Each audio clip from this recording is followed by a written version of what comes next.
So I guess this is my first toy review of something. This is Titan Masters, Transformers Titan Masters Skullcruncher.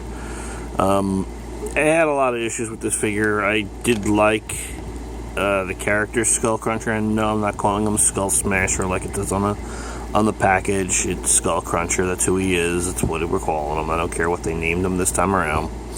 But at any rate, my main issue with this is I had a few problems. Getting him directly out of package, his legs were extremely loose and fell off the ball joints. Little clear nail polish on the ball joints fixed that problem up pretty good. However, and I also had issues like right in this area here with his leg just swiveling left and right, completely loose. But like I said, little clear nail polish fixed that up, no problem. But it always annoys me that you have to actually make that sort of adjustment on a figure that is completely 100% brand new. That's just fucking stupid and annoying. Overall, I do like this version of Skullcruncher. I'm not going to transform him into the crocodile for you on the thing, because I always find that really boring waiting for that. But I like the fact that in the crocodile mode, he has the mouth that opens up pretty good, and is pretty mobile in terms of his head being able to move up and down, left and right. It's a pretty cool feature for the ball joint. The other issues I had with him, without a doubt, was also on the back. The area where you store the headmaster, this little hatch, seems pretty cool when you play with it right off the bat, but when you start to move it a little bit, you start to realize not even it's plastic, but it's more of a rubbery plastic, and it becomes a bit of an issue. It doesn't quite snap into a place where it should be, and if you push it in, you're forcing it in, and you have to bend the hatch outward to get it out. I found it to be a little bit of a cheap ploy for whatever they were doing or whatever they were trying to do, but it's livable, but it's annoying. You have to kind of leave it out in order for it to be accessible fairly easy. The other issue with this is his tail. I like his tail. It's not like it looks bad in crocodile mode. It looks fine. I guess it's set up to gimmick up for the Headmaster or Titan Master to sit in it for some bizarre reason. I don't know exactly what. But there's no storage for it in robot mode. I mean, other than just sticking it in his hand as a weapon like that, like a gun of sorts. In the original, it had been a sword. You were able to take it off, put it like that. There is no possible way to make it into a sword for this. And it would look a little too large for a sword, I think.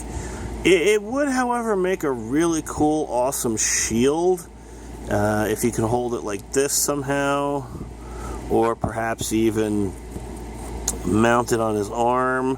There are holes in the arm where you would think it could mount, and a peg where it would work, but this piece here does block it. And to be honest with you, even if I cut this piece out, which I thought of doing, I'm not above modifying a Transformer to make it look cooler. It does not really work with the alligator claws in the way that they are. I mean, even if you push them all the way down, it still would be in the way. It still would not work as a shield. So there's no real way to store that there. I thought about trying to modify things a little bit on it. I mean, even if you put this up, it just looks silly in his hand like that. I mean, what the hell is it supposed to be? It doesn't look right.